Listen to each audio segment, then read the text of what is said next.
Chers amis, merci beaucoup. Merci, merci. Soyez nombreux, hein, soyez nombreux.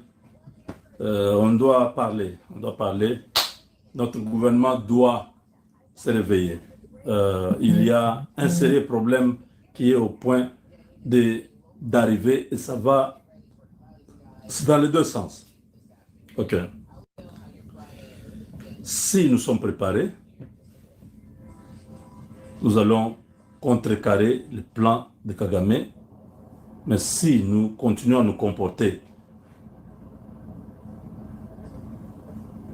comme dans le passé, Ouvira va tomber, Walikale va tomber.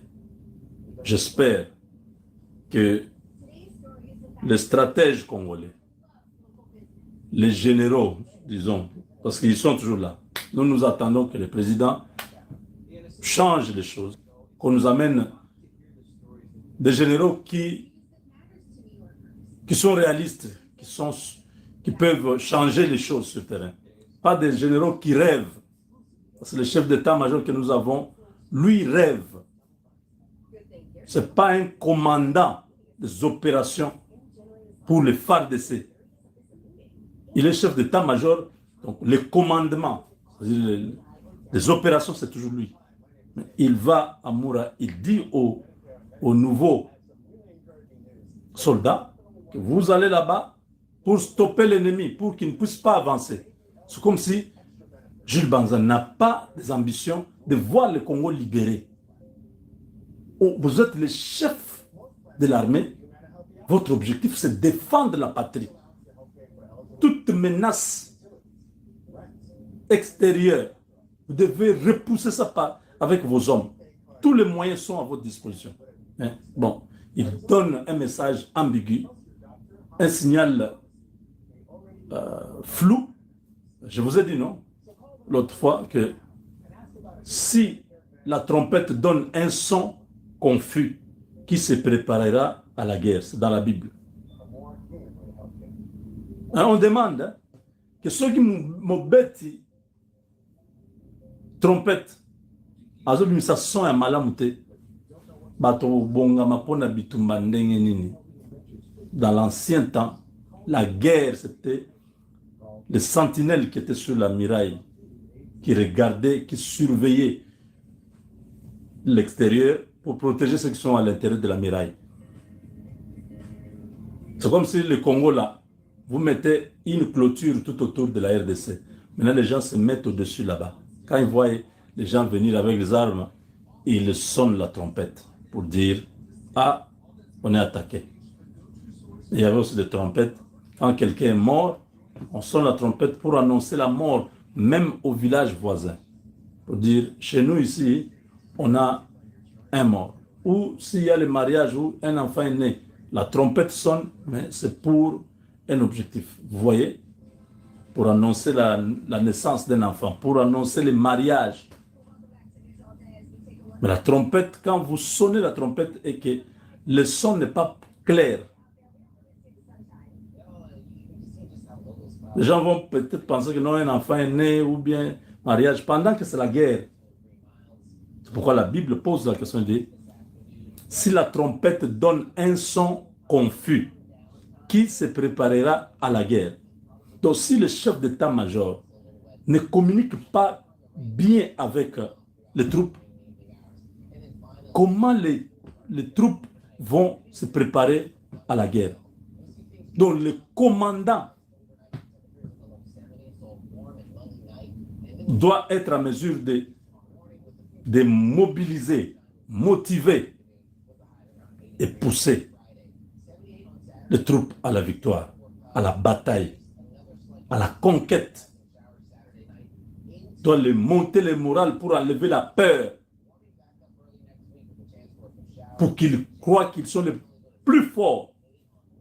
Mais regardez la vidéo là, quand le général parle là, vous sentez que qui avait dit au président de nommer quelqu'un comme ça à ce poste?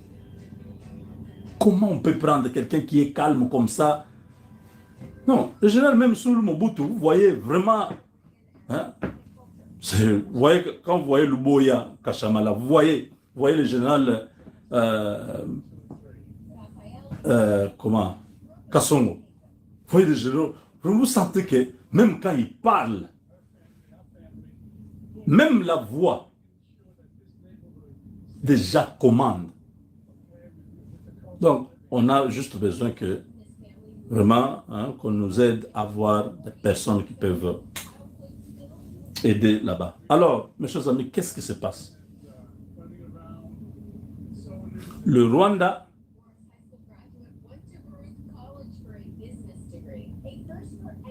est contre mur. Kagame est complètement fini sur le plan diplomatique. Les portes se ferment les unes après les autres. Dans le monde, partout où il part, il rentre presque main vide. Il était à Azerbaïdjan, il est allé en Allemagne, il était en Égypte. Il est rentré chez lui. Parce que il y a la tour de cyclisme qui, le mondial du cyclisme, se passe chez lui. Il va clôturer ça, c'est le 28. Paul Kagame est contre Mir, il a tout perdu. Il a perdu le soutien. Si vous regardez, il y a quelques années, 5 ans, 6 ans, Kagame était fort. Aujourd'hui, il est complètement fini. Il a eu peur de venir aux États-Unis parce qu'il savait que les Américains ne jouent pas avec eux comme ça. On allait l'arrêter ici. On remplace quelqu'un là-bas. Je vous ai déjà dit, je connais les remplaçants de Kagame. Les Américains connaissent. Lui-même connaît.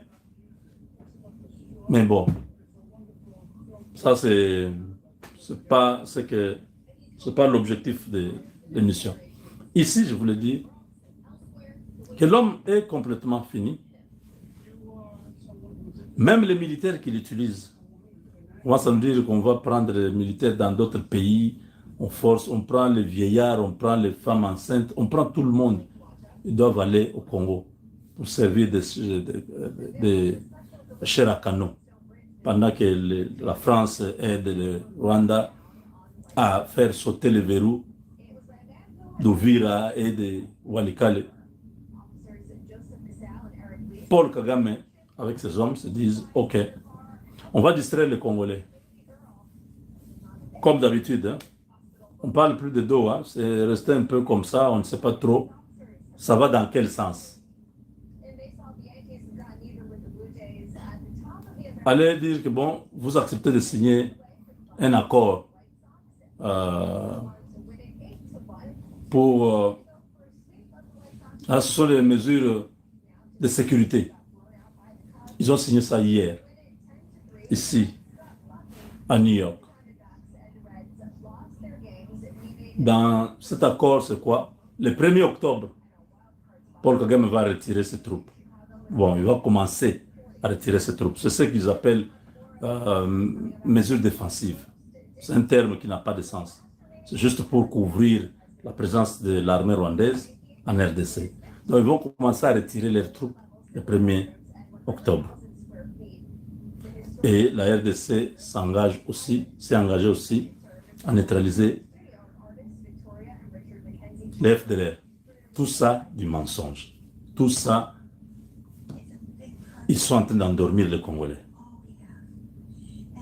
Parce que l'intensité des bombardements qui se passe maintenant là, si ça continue, jusqu'à la fin de la semaine, ils vont perdre beaucoup de territoires. Ils ont perdu déjà à Walikale. Ils étaient en train d'avancer, mais on les a repoussés. L'armée a récupéré beaucoup de territoires. Dans les Massissi comme dans les Rutshuru, au sud Kivu, la même chose. Ils sont en difficulté. Ils ont plusieurs fronts et ils n'ont pas les effectifs. Maintenant, ça commence à poser un problème. Ils prennent n'importe qui pour entrer dans l'armée maintenant. Qu'est-ce que Kagame cache dans cet accord qu'il a voulu, qu'il a signé pour nous calmer, montrer que non, il a la bonne foi? Il n'a pas de bonne foi.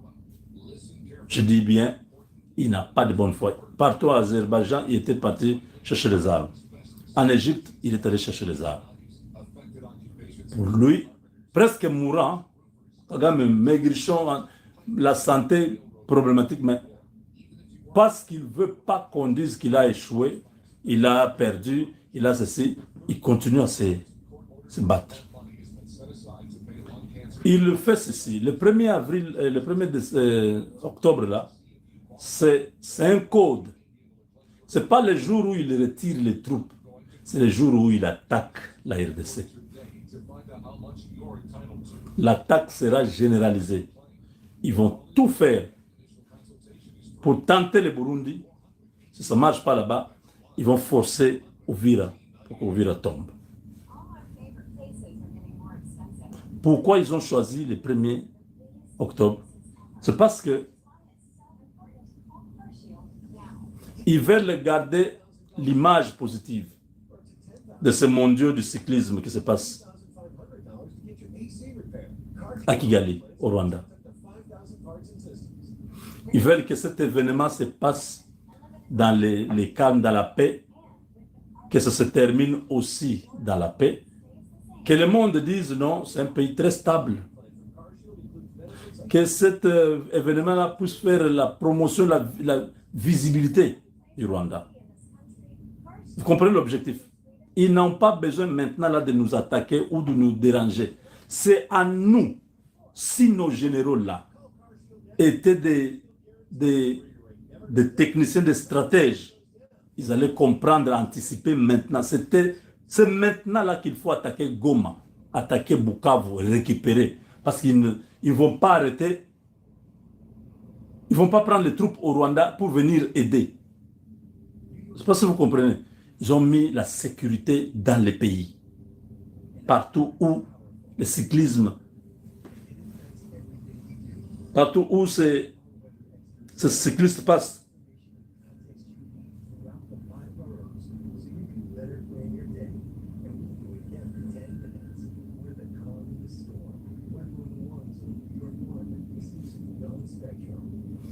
Donc,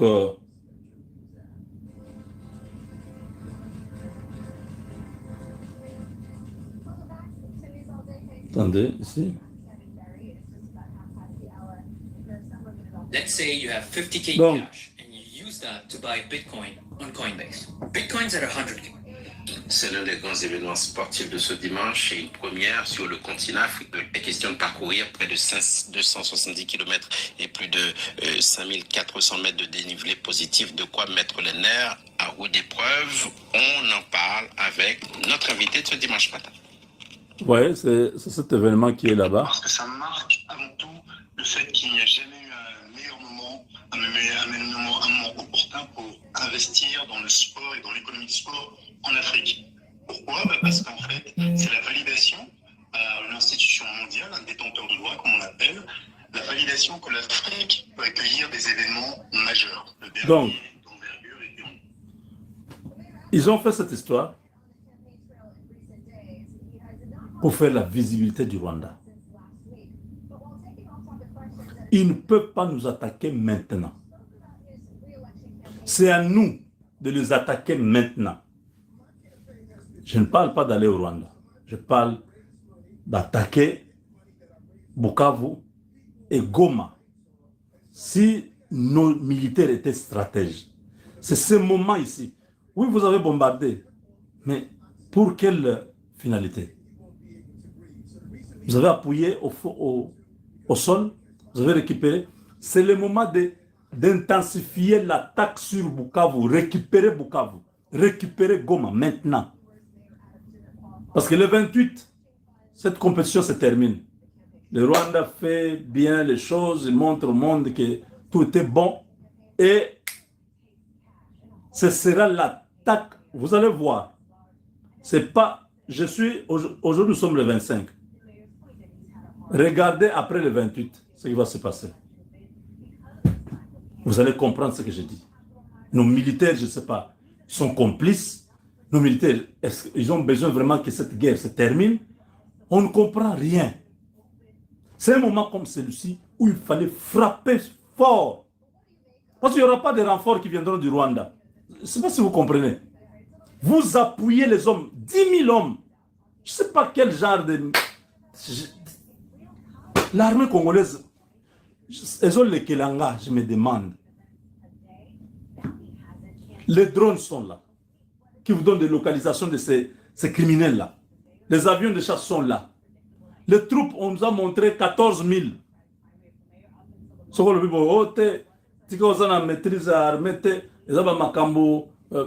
Mais les résultats, on ne voit pas. Comment? Ça va même dans une famille. Hein. Un père est père quand il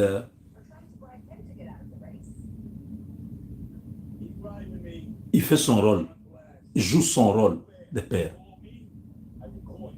Quand un père devient irresponsable, il ne fait plus rien. Les enfants peuvent commencer à dormir dehors. Les enfants peuvent revenir à la maison grosses. Oui, avec des grossesses. L'armée que nous avons, dites non, ne parlez pas de ça parce que vous ne maîtrisez rien de stratégie militaire. C'est que vous avez quelle stratégie militaire? C'est comme si vous avez inventé une stratégie militaire qui n'existe pas dans le monde, il n'y a qu'au Congo, où nous attendons que le Rwanda nous attaque pour réagir. C'est quel genre d'école militaire vous êtes parti? Ou vous subissez seulement? Nzibira, tantôt, nous avons pris, tantôt, on nous a récupéré. Je dis, mais Nzibira, combien de fois nous allons récupérer? Combien de fois les rebelles doivent récupérer? Le Rwanda nous a attaqués, souvenez-vous très bien, pour prendre Goma et Bukavu, quand le monde les a été tournés vers l'investiture de Donald Trump. Le Rwanda dit, en ce moment ici, le monde entier ne va même pas regarder ce qui se passe au Congo. Tout le monde attendait la prestation de serment de Donald Trump. C'est cette partie-là, le 20 janvier. C'est en ce moment-là qu'ils ont intensifié, ils ont pris. Si vous regardez, chaque fois qu'il y a un grand coup que le Rwanda joue, quand il y a, vous sentez non, Ukraine et la Russie, tout le monde regarde Ukraine et la Russie et ils profitent, ils frappent. Vous voyez, pendant de grands événements.